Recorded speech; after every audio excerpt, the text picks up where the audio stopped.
வணக்கம். ரொம்ப நாள் ஆச்சு கேர்ட்டூன்ஸ் வீடியோஸ் பார்த்தேன். ஆக்சுவலி அவங்க வந்து இப்போ ரீசெண்டாக கங்குவாவும் இதுவும் போட்டிருக்காங்க, புஷ்பாட்டவும் போட்டிருக்காங்க. பட் அதுக்கு முன்னாடியே இது பார்க்க சொல்லியிருந்தாங்க சந்திரமுகி ரொம்ப நாள் முன்னாடி. ஸோ எனிவே அதுவும் பார்க்கலாம். பட் இது பார்த்துட்டு போகுமா? ஐ திங்க் இது நார்மலாக ஸ்பூஃப் பண்ணாலே செம்மையாக இருக்கும். எப்படி பார்த்தாலும் சந்திரமுகி சந்திரமுகி 2வே ஸ்பூஃபா தான் இருக்கும். டேரெக்டாக அது பார்த்தாலே ஸ்பூஃப் மாதிரி தான் இருக்கும்.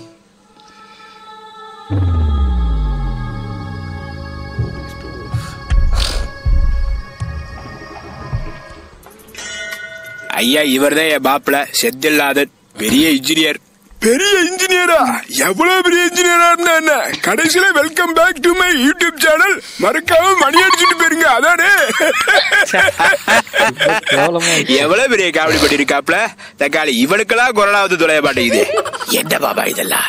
எதுக்கு இந்த மொக்க காமெடிக்கெல்லாம் விழுந்து விழுந்து சிரிக்கிறீங்க? மாப்பிள்ள இவனை பத்தி உங்களுக்கு தெரியாது. இவன் பண்றத காமெடி நடிச்சுக்கிட்டு இவனே சிரிப்பேன். கூட சேர்த்து டபுள் சிரிக்கலடா திருப்பி அதே பண்ணுவேன். அதனாலதான் சிரிச்சு தொலைய வேண்டியதா இருக்கு. என்னப்பா நான் சொன்னது சரியானே? சரிதான். ஆனா நீங்க நினைக்கிற மாதிரி எதுக்கு இன்ஜினியரிங் படிச்சப்பே தெரியாம படிச்சுட்டு உருப்படாம ஒடுப்படாம போய் கடைசியில கேர்ட்டூன்ஸ் மாதிரி ஒரு சேனல் ஆரம்பிச்சுட்டு இந்தியாவிலே நம்பர் ஒரு சேனல் நம்ம சேனல் தான் புருடா ஒரு நாள் இவர் கிடையாது. இவர் அந்த காலத்திலே இன்ஜினியரிங் எல்லாம் முடிச்சு பல வேலைகளை பார்த்து இப்ப ரோடு கான்ட்ராக்ட் விஷயமா நம்ம ஊருக்கு வந்திருக்காப்ல. அப்படியா? சாரி தம்பி. அது மட்டும் இல்ல பெருசு, வேட்டையபுரம் அரண்மனையை விலைக்கு வாங்கியிருக்கிறது இவர்தான். அந்த அரண்மனையவா? ஆபகையா குறைஞ்ச ரேட்டு கொடுத்தாங்க, அதை ஒரே அவுக்கு அமுக்கிட்டேன். ஐயா என்னையா பேசுறீங்க? குறைஞ்ச ரேட்டு கொடுத்தா குடும்பத்தோட போய் சுடுகாட்டுல படுத்துருவீங்களா? சாமி, அந்த அரண்மனையோட பேரை கேட்டாலே எல்லாரும் பயப்படுறாங்க. அப்படி அங்க என்னதான் நடந்துச்சு? அதாவது பாத்தீங்கன்னா ஐயா ஒரு நிமிஷம் என் சரவணன் வந்துட்டோம், அதுக்கப்புறம் சொல்லுங்க. ஆபாபா அந்த மனுஷன் வந்துட்டுப்பா. அப்புறம் என்ன சொன்னா ஏது சொன்னான்னு கேள்வி பிள்ளைகளையா கேட்டு நம்ம தாலியா இருப்பாரு. சரவணன் அங்கே என்ன பண்றீங்க? பாட்டா இல்ல இல்ல நல்லா டிரா பண்ணிருக்காங்க. எப்படி சந்தேள் நம்ம இன்ட்ரோ எப்படி பரடா பாசா இருந்துச்சா? என்ன சரவணன் இதெல்லாம்? ஆனா உட அவடை கூட போய் கால தூக்கிடுறீங்க, அதுவும் செருப்புல சாடியோட. அது வந்து ஒரு இன்ட்ரோக்காக பட்டது சந்தேள், கட்டுக்காத. அதே ஹீரோவே வந்துட்டாரு, அதுக்கப்புறம் இவங்க யாருக்கா சவுண்ட் விடுறாங்க?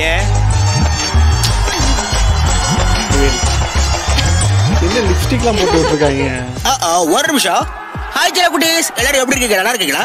இந்த மூவி ஸ்பூஃப் படத்தை வர கேரக்டர்ஸை பொறுத்து மட்டுமே அமைவே தவிர தனிப்பட்ட எந்த ஒரு மனுஷனையோ காயப்படுத்துறதுக்காக எடுக்கப்பட்டது கிடையாது. 100 பேரை கொல்றது ஒண்ணுதான், ஒரு நல்ல மனுஷனோட மனுஷ காயப்படுத்துறது ஒண்ணுதான் அப்படின்னு கட்டுமரக்காரன் படத்துல நம்பியார் ஐயாவே சொல்லியிருக்காரு. ஐயாவோட வார்த்தை கிடக்க யார் மனசையும் காயப்படுத்தாம காமெடி பண்றதுல கேர்ட்டூன்ஸ் எப்போது கவனமா இருக்கும். அது மட்டும் இல்லாம நீங்க எதிர்பார்க்கிற சில கேரக்டர்ஸ்க்கு எதிர்பாராத சில பேர் வாய்ஸ் கொடுத்திருப்பாங்க. அது கொஞ்சம் வித்தியாசமா இருக்க மாதிரி தான் இருக்கும். இந்த பாட்டுல மட்டும் அதை கொஞ்சம் அட்ஜஸ்ட் பண்ணிக்கங்க, அடுத்த பாட்டுல அதுவே பழகிரும். ஓ, துறையோட இன்ட்ரோவுக்கு தான் இவ்வளவு ஆட வரபா? அது சரி. எங்கடாவோட? அது ஒரு முக்கியமான வேலையா போயிருந்தேனே. அப்படியே சாருக்கு முக்கியமான வேலை? ஆனா ஒண்ணுக்கு இருக்க போயிருந்தேயா, போதுமா? ஓ அதுவா, சரி அப்படி சொல்ல வேண்டியதானே. எப்பா நான் கதையை சொல்லணுமா இல்ல வீட்டுக்கு கிளம்பட்டுமா? நான் எப்படி நேரம் தான் நிக்கிறது? இங்கிட்டு வேற ஆரம்பிச்சாடா? அட என்னடாப்பா எல்லாம் என்ன விட கோவக்காரங்களா இருக்காங்க. சரி நீ கதையை சொல்லு பெருசு. சுமார் ஒரு 2000 வருஷத்துக்கு முன்னாடி 2000 வருஷத்துக்கு முன்னாடி 2000 வருஷத்துக்கு முன்னாடி அந்த அரண்மனையே கிடையாது. Please calm down. எனக்கே மேல கொஞ்சம் காட்டாத இருக்கு. இருந்தாலும் அவன் கதையை சொல்லி பிடிக்கட்டும், அதுக்கப்புறம் பாத்துக்கலாம். ஒரு 165 வருஷத்துக்கு முன்னாடி வேட்டையராஜான்னு ஒருத்தர் அந்த அரண்மனையில வாழ்ந்து வந்தாரு. அவர் வரும்போதே புடுன்னு ஒரு விதமான சவுண்டோட தான் வருவாரா. புடுன்னு சவுண்ட் விடுறதுக்கு அவர் என்ன புள்ளட்டா? நல்ல காமெடி. நான் இதுதான் நல்ல காமெடி எல்லாம் பண்ணுவேன், கேக்குறீங்களா? ஐயோ எப்பா ராசாடி கதையை பட்டு சொல்லியா அவளுக்கா? அப்படி வாழ்ந்துகிட்டு இருந்த அரசியல் ஒரு நாள் ஆந்திரா பக்கம் போகும்போது ஒரு ஆட்டோக்காரியா ஒருத்தைய புடிச்சு வர்றாரு. ஆட்டோக்காரினா இந்த மாதிரி படத்துல வருமே சாய் பல்லவி, அது மாதிரியா? ஐயா அது ஆட்டோக்காரி இல்லப்பா, ஆட்டோக்காரி டான்சர். ஓ அப்படியா, சரி சரி சரி. அப்படி அந்த ஆட்டக்காரியோட அழகுல மயங்கி அவளை இவரை லவ் பண்ண வைக்கிறதுக்காண்டி பல வித்தைகளை கையாளுறாரு நம்ம ராசா. ஆனா அந்த எடுபட்ட சிரிக்கி ராசாவை லவ் பண்ணாம பக்கத்து வீட்டுல இருக்க குணசேகரங்கிற ஒரு ஆட்டக்காரனை லவ் பண்ணிக்கிட்டு அரசனுக்கே டாடா ஆட பார்த்தா. விடுவானா நம்ம ஆளு போட்டா 2 பேரையும் சதக் சதக். ஃபர்ஸ்ட் அந்த ஆட்டக்கார குணசேகரன சதக், 2வது அந்த ஆட்டக்காரி சந்திரமுகிய சதக். இல்ல பெட்ரோல் ஊத்தி உயிரோட கொளுத்தி விட்டாரு. ஏன் பெருசு பெட்ரோல் வைக்கிற விலைக்கு பெட்ரோல் ஊத்தியே கொளுத்தினாரா? அப்பெல்லாம் ரேட்டு கம்மி தாட்டா பிரியேசா, இப்பதான் டிம்ஸுக்கு காசு ஏத்துறாங்க. சரி கதையை கவனிங்கப்பா. என்னதான் அரசு அந்த சந்திரமுகியை கொன்னாலும் சத்து என்ன சரவணன் நிஜமாலுமே என் ஷூல சாடி விட்டுருச்சாட்ட? சரவணன் இது இந்த சந்தேகம்லாம் இப்ப தேவையா? சும்மா சொல்லு. இல்ல சரவணன், நான் சும்மா போய் சொன்னேன். அதானே பார்த்தேன். நான் செருப்ப கழுவிட்டு தானே காலையில தூக்குனேன். கொஞ்ச நேரம் சும்மா இருக்க சரவணன், அதை கிளட்டு போய் நம்மளே பாத்துக்கிட்டு இருக்கா. இன்னும் அந்த அரண்மனையை சுத்தி வர்றதாகவும் 29.5 ஃபீட்ல ஒரு ராஜனாகவும் அந்த அரண்மனையை சுத்தி வர்றதாகவும் அந்த காலத்துல இருந்து சொல்லப்படுது. அதனால எல்லாரும் பார்த்து சாக்கிறதே இருங்க, இல்லன்னா எல்லாரும் எனக்கு முன்னாடியே டிக்கெட் வாங்கிடுவீங்க.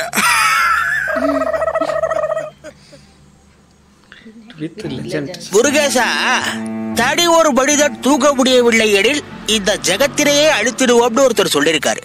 அது யாரு? இப்போதைக்கு நாதா. அதனால நீ என்ன பண்றடா, ஓ பொட்டாடியை போட்டு தள்ளிரு. எதுவும் போட்டு தள்ளிடுவா? ஏப்பா கொரட்டைக்காலாம் கொலை பண்ணுவாங்களாப்பா? இதுக்கு ஆச்சரியப்பட்ட அப்படி நாட்டுல இன்னும் வரதட்சணைக்காக கொலை பண்ணிக்கிட்டு இருக்காங்க முருகேசா. ஐய அவங்க எல்லாம் நாசமா தான் போவாங்க. இருந்தாலும் கொரட்டைக்கெல்லாம் கொலை பண்றது ஓவர்ப்பா. நீ ஒரு டாக்டர் உன்னை நம்பி வந்தா. ஆமால, நான் டாக்டர்ல மறந்தே போயிட்ட முருகேசா. கொரட்டைக்கு மூக்கோலியா டியூப் போட்டு நாக்கோலியா எடுத்தா சரியா போயிடும். அதனால நீ என்ன பண்ற, உன் பொட்டாடியை கூட்டி விட்டுட்டு போ. எது ஒன்ட்ட விட்டுட்டு போகணுமா? எதுக்கு? ட்ரீட்மெண்ட்டுக்கு முருகேசா.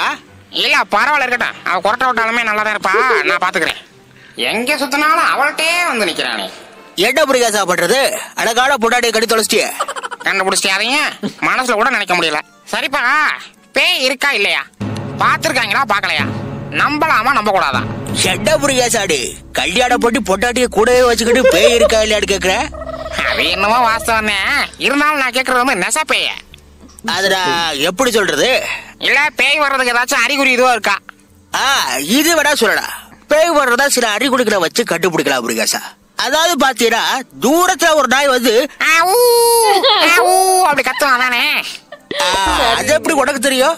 எத்தனை படம் பாத்திருக்கேன், எனக்கு இது கூட தெரியாத என்ன? கரெக்ட் தான். ஆனா இங்க அந்த நாய் அப்படி கத்தாது. அது ஒரு நல்ல நாய், திருட்டு தூக்கி இருக்கும். ஆனா அதுக்கு பதிலா ஒரு வித்தியாசமான பறவை ஒன்று கத்து முருகேசா. குக்கு குக்கு தாத்தா தாத்தா தலைவெட்டி குக்கு குக்கு. சரியான பாட்டுல அது. முருகேசா போய் ஸ்கோர் பண்ணிட்டே இருக்காரு. ஏதாச்சும் பண்ணு சார். மிஸ்டர் முருகேசா, இந்த கத்துற எஃபெக்ட்லாம் அறிகுறியில இருந்து தூக்கிடுவோம். அடுத்த அறிகுறி என்ன அப்படின்னு கேட்டியடா, அடிக்கிற காத்துல அப்படியே சண்டல்ல டபடபடபட டபடபடபடன்னு சவுண்ட் கேட்கும். ஏப்பா சென்னெல்லாம் டபடபன்னு சவுண்ட் கேக்குன்னு சொன்னேன், கதவு திறக்கிற சவுண்ட் கேக்குது. கேட்டுச்சுல, இது ஒரு விதமான பேய் தான். நம்ம கோலிவுட் பேய் எல்லாம் ஜன்னல் ஆட்டிவிட்டு வரும், இந்த ஹாலிவுட் பேய் எல்லாம் கதவு திறந்துட்டு தான் வரும். ஐயா, அப்ப நம்ம ஹாலிவுட் போயிட்டு மாட்ட போறோமா? அவசரப்படாத முருகேசா, இன்னும் சில டெஸ்ட் எல்லாம் இருக்கு, அதை வச்சு கன்ஃபார்ம் பண்ணிக்கலாம். இன்னும் என்னப்பா டெஸ்ட் இருக்கு, வேமா சொல்லு. காத்துல அப்படியே மல்லிகைப்பூ வாசம் மூக்க தொலைக்கும். மல்லிகைப்பூ வாசமா? ஆமா முருகேசா, போது பாரு. இடது கெட்ட வாடை அடிக்குது. என்னப்பா மல்லிகைப்பூ வாசம் அடிக்குன்னு சொன்னா மாட்டு சாணி வாடை அடிக்குது? அதுவும் ஒரு விதமான பேய் தான் முருகேசா. ஐயா, அப்ப இதுவும் ஹாலிவுட் பேயோட வேலை தானா? இல்ல இது வந்து பாலிவுட் பேய். ஏன்னா அந்த பக்கத்து தான் சாடியை கரைச்சு குளிக்கிறதா கேள்விப்பட்டேன். அப்படின்னா 2 பேய் வரப்போதா? எப்பா எப்படியாச்சும் காப்பாத்துப்பா ப்ளீஸ். ஒரு முருகேசா கிட்ட ஒரே ஒரு டெஸ்ட், அதை வச்சு கன்ஃபார்ம் பண்ணிக்கலாம். ஐயா வேணாப்பா, சொன்னா கேளு. அப்படியே காத்தோட சேர்த்து புகையா வெள்ளையா ஒரு உருவ கிளம்பு முருகேசா. உங்களோட நாசமா போக கிளம்பிருச்சியா? என்ன முருகேசா சொல்ற? யார அவ்வளவு கட்டவே வச்சிருக்கிறது? இவளுக்கு முன்னாடி பயந்து முருகேசா நம்ம படத்தை வாங்கிட்டேன். போதும், இதை விட கேவலமா நாங்களும் சிரிப்போம். காத்துல ஆடுறீங்க தாத்தா கோமணத்தை பார்த்துட்டு பேய்னு பயப்படுறீங்க. நீங்களாம் என்னத்த டாக்டருக்கு படிச்சீங்களோ? எதுக்கு தாத்தா அவ்வளவு கோபடவா? ஏப்பா உங்க தாத்தா அவ்வளவு பெரிய கோபடத்தையா கட்டுற? ஆமா, நீ தானே என்னமோ கொக்கு கோழிக்கெல்லாம் பறக்கவே தெரியாத மாதிரி கொக்கு பரபர கோழி பரபரன்னு பாட்டு பாட்டுது. அது சரி, நைட்டு நேரத்துல இவ்வளவு மேக்கப்போட இங்க என்ன பண்ற? கரெக்ட். வீட்டுல ஒரே புழுக்கமா இருந்ததுன்னு காத்து வாங்கலான்னு வந்தேன். இல்லங்க, உன்னை பார்த்தா காத்து வாங்க வந்த மாதிரி தெரியலங்க. நைட்டு எல்லாரும் தூங்குறதுக்கு அப்புறம் கோழி திருட வந்த மாதிரி தெரியுது. ஹலோ, என்னங்க இப்படிதான் பேசுறீங்க? என்ன பார்த்தா கோழி தின்றவ மாதிரியா இருக்கு? ஹே நடிக்காத, நீ கொக்கு பரப்பர கோழி பரப்பறக்கும் போதே சந்தேகப்பட்ட நீ தானே? அது நான் இல்லைங்க, அது வேற யாரோ. நான் கிளம்புறேன், பாய். எஸ்கேப் ஆயிட்டா. உங்களால என் ஸ்டூடெண்ட்ஸை வேணா விலை கொடுத்து வாங்க முடியும், ஆனா என் சங்கீதத்தை விலை கொடுத்து வாங்க முடியாது. ஐயோ என் பிபி. ஓ இது ஓ பிபியா? ஏபா இந்த பிபிய ஊதும் போது பல்லகுல வளர்க்க மாட்டியாமா? இந்த ராத்திரி ஐயோ அதுக்கு காரணம் நான் இல்லைங்க.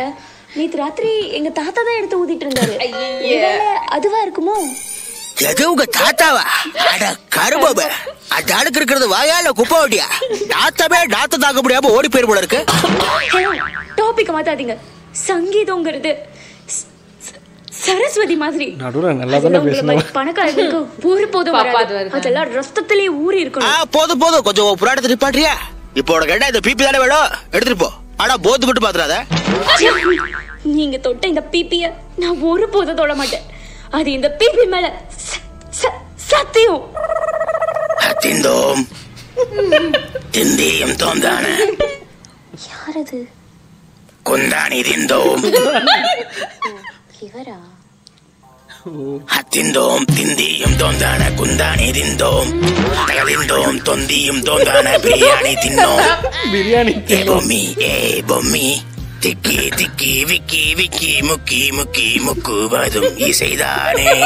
ஓ இசைதானே. அடே கப்பா பிடிக்க சரவண இசையில உங்களை அடிச்சுக்க யாராலே முடியாது. ஆபாபா எப்படி இந்த மாதிரி புனித பாட இசையெல்லாம் நீங்க கத்துக்கிட்டீங்க? அது வந்து எனக்கே தெரியாது, ஆனா என் நண்பன் செந்திலுக்கு தான் அதை பத்தி நல்லா தெரியும். செந்தில் ப்ளீஸ் கவலைப்படாதீங்க சரவணன், நான் எதுக்கு இருக்கேன், நான் பாத்துக்கிறேன். நீங்க எல்லாரும் நினைக்கிற மாதிரி சரவணனோட சாதாரண சைக்காட்டிஸ்ட் கிடையாது. எக்ஸ்ட்ரா கரிக்குலர் ஆக்டிவிட்டீஸ்ல சரவணன பிச்சை யாராலே முடியாது. செந்தில் எதுக்கு இப்ப இதெல்லாம் சொல்லிக்கிட்டு? இல்ல சரவணன், நீங்க இப்ப இப்படிதான் சொல்லுவீங்க. எல்லாரும் கலைஞ்சு போனதுக்கு அப்புறம் ஏடா பில்டப் கம்மியா இருக்கு சொல்லி எடுத்துட்டுவீங்க. அதுக்காக தான் பேசிக்கிட்டு இருக்கேன். ப்ளீஸ் என்ன பேச விடுங்க. இல்ல செந்தில் இருந்தாலும் சரி பேசு. அமெரிக்கால ஒரு டாக்டர் படிக்கும் போது 10 வருஷமா பைக் டேஸ்ட் பைக் தொடச்சாரு. என்னது பைக் தொடச்சாரா? செந்தில் சாரி மியூசிக் கத்துக்கிட்டாரு. அது மட்டும் கிடையாது, அன்னைக்கு டைட்டானிக்ல இருந்து Pirates of the Caribbean, Harry Potter, Mission Impossible, Expendables, இன்னைக்கு அவெஞ்சர்ஸ் வரைக்கும் எல்லா பேஜையும் இவர் பாத்ரூம்ல பாட்டை வச்சு எடுத்ததுதான். அது மட்டும் கிடையாது, டாக்டர் ஸ்டேஜ் கிட்ட 10 வருஷமா டாக்டர் மேட்ச் கத்துக்கிட்டு இருக்காரு. இன்னொரு 10 வருஷம் சைனால நிஞ்சா ஹட்டோரிங்கிற வருஷம் நிஞ்சா டெக்னிக்கலா கத்து வச்சிருக்காரு. இப்படி பல திறமைகளை தன் கையில வச்சிருக்கவர் தான் என் நண்பன் சரவணன். அதெல்லாம் சரி, இப்படி ஒரு 10 வருஷமா கணக்கு பண்ணா தலைவருக்கு ஒரு 50-60 வயசு இருக்குப்பா. இல்ல அது வந்து சரவணன், நீங்க போடுற காஸ்டியூம்லாம் பார்த்து நீங்க வயசு பையன் நினைச்சேன். ஆனா இவ்வளவு வயசான பையனா இருப்பீங்கன்னு நான் நினைச்சு கூட பார்க்கல சரவணன். வீடா போட செந்தில் பில்டப் பண்றேன்னு சொல்லி எல்லாரும் முன்னாடி வயசை போட்டு உடச்சிட்டு நல்லா இருப்பேடி. I am sorry mister Saravanan, நான் எதிர்பார்க்கவே இல்லை. இருந்தாலும் பரவாயில்ல, அதை போட்டு உங்களே லுக் கொடுத்து கொஞ்சம் கடலை போடுங்க. அது நான் பாத்துக்கிறேன், நீ கிளம்பு. அதாவது தர்கா புத்திசாலிக்கு அட்வைஸ் தேவையில்லை, திறமைசாலிக்கு மொக்க சீன் தேவையில்லைன்னு உங்க ஒரே பாட்டுல நல்லா புரிய வச்சிட்டீங்க. எப்படி செந்தில் மிரட்டுறவா? நீங்க கணக்குங்க சரவணன். வெறும் பிபி மட்டும் ஊதிக்கிட்டு இசைதான் எல்லான்னு சொல்லிட்டு தெரிஞ்ச எனக்கு சாப்பாடு முக்கியம்னு நீங்க உணர்த்திட்டீங்க. சாப்பாடு முக்கியமா சொல்ற? ஆமா, பிரியாணி தரேன்னு சொன்னீங்களே, அதுக்கு அதான அர்த்தம்? அடி வழக்காவ போடவட இசைய பத்தி எத்தனையோ லைன் சொல்ற, அதுவும் பட்டேல பிரியாணி தின்னோடு சொன்ன ஒரு லைனா புடிச்சுக்கிட்டு சாப்பாடு தான் முக்கியம் சொல்றாரு. தீடி பட்டாரா உங்களை சொல்ற மாதிரி சரவணன், நீங்க கேட்ட சந்திரமுகி அந்த இது நல்லா எவ்வளவு அழகா இருக்காங்க பாருங்க. அப்படியா? எங்க பாப்பா அதே கப்பா யாரா அந்த குட்டு தேவசேடா விட பெருசா இருப்பா போல இருக்கு. எல்லாரும் சொல்றத வச்சு ஒரு சின்ன பொண்ணா இருப்பான்னு பார்த்தேன். ஆனா இவனுக்கு ஒரு சின்ன பொண்ணு இருந்திருக்க போல இருக்கு. ஆனா இவ அழகுல எப்படி வேட்டையை பயங்கி இருப்பா? ஒருவேளை ஆக்டிவ் வெறியடா இருப்பானோ? ஆனா ஒண்ணு மட்டும் உறுதி, இவன் அந்த குடசையோட லவ் பண்ணதுக்காக அவளை கொண்டிருக்க மாட்டான். இவன் ஆடுற பேர தக்கு தக்குன்னு குதிச்சு அரண்மனையில பாதி இடத்த ஒப்பிட்டிருப்பான். அந்த கடுப்புலதான் பெட்ரோல் ஊத்தி கொளுத்தி விட்டுருப்பான். ஹிஸ்டரி தெரியாம பேசாதீங்க டாக்டர். சந்திரமுகி அப்படிலாம் ஒண்ணு கிடையாது. சந்திரமுகியா? சரியான குண்டு முகி. சரவணன், என்ன பழக்கம் இது? ஏன் உருவத்தை வச்சு கிண்டல் பண்றீங்க? அவ உருவத்தை வச்சு கிண்டல் பண்றது தப்புதான், சாரி. ஆனா ஓ புருஷனை ஓ பின்னாடியே பல தடவை கூட்டு கிண்டல் பண்ணிருக்க. அப்படாடி கூட சொல்லாம இப்ப இவளுக்காக வக்காலத்து வாங்குறேன். அது அப்படிதான். நீங்க சந்திரமுகியை பத்தி எதுவும் தப்பா சொல்லாதீங்க. என்ன கங்கா ஆச்சு உனக்கு? இந்த குண்டனவளான்னு சொல்லிட்டு இவளுக்காக போய் சப்போர்ட் చెప్తే వదలవా? கங்கா గంగా లేదు, చంద్రముఖి. இங்கே ரிவீல் பண்ணிட்டாங்க. நல்லா இருந்தது குண்டு முகி. நிறைய இடத்துல இந்த இடத்துல காமெடி போட முடியுமான்னு இருக்கிற இடத்துல எல்லாம் டக்குனு காமெடி போட்டுருக்காங்க. இந்த காமெடியுமே என்னன்னா நார்மல் காமெடியா இல்ல, டிஃப்ரெண்டா இருக்கு. அதனால எனக்கு ரொம்ப பிடிச்சிருக்கு. ரொம்ப நாள் கழிச்சு பாக்குறோம். ஏன் அது அடிக்கடி பார்க்காம விட்டோன்னு தெரியல. அதை தாண்டி மற்றதெல்லாம் போய் கடைசியில் மிஸ் ஆயிடுச்சு ஃப்ளோலேருந்து. இப்போவே டிஃப்ரெண்டா இருந்துச்சு அந்த காமெடி இதெல்லாம். நான் ஆக்சுவலா இதுல வரதுல ஃபேஸ் நான் அது மாதிரி இருக்குன்னு நினைச்சேன்.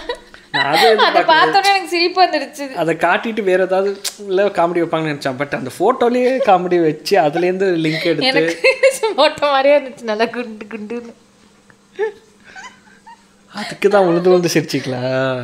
நானே நான் சொல்லிக்கினேன் கனெக்ட் ஆகிடுச்சு, வேற ஒன்றும் இல்லை. குண்டுமுகி நேம் நல்லா இருக்கு, குண்டுமுகி. ஆமாம், அதில் பேரில் யூஸ்வலி ஸ்பூஃப் வைக்கும்போது பேரே வந்து காமெடியாக மாற்றி வைப்பாங்க. அந்த மாதிரி இதில் வைக்கல. காமெடி வந்து டிஃப்ரெண்ட்டாக இருக்கா, அது எப்படி யோசிக்கிறாங்கன்னு தெரியல. 2-3 இடத்துல இந்த பாட்டு எனக்கு ரொம்ப பிடிச்சிருந்தது. அவ்வளோ இது சொன்ன கடைசியில் பிரியாணி தின்னோம் மட்டும்தான் உன் காதில் விழுந்துச்சா அப்படின்னு நல்லா இருந்துச்சு. ரொம்ப நாள் கழிச்சு பார்த்தோம். பட் பேலன்ஸ் செகண்ட் பார்ட் இருக்குது, கூடிய சீக்கிரம் அதையும் பார்ப்போம். பார்ப்போம், நாளைக்கு பார்ப்போம். ஓகே, வேறு ஒரு வீடியோவில் மீண்டும் சந்திப்போம்.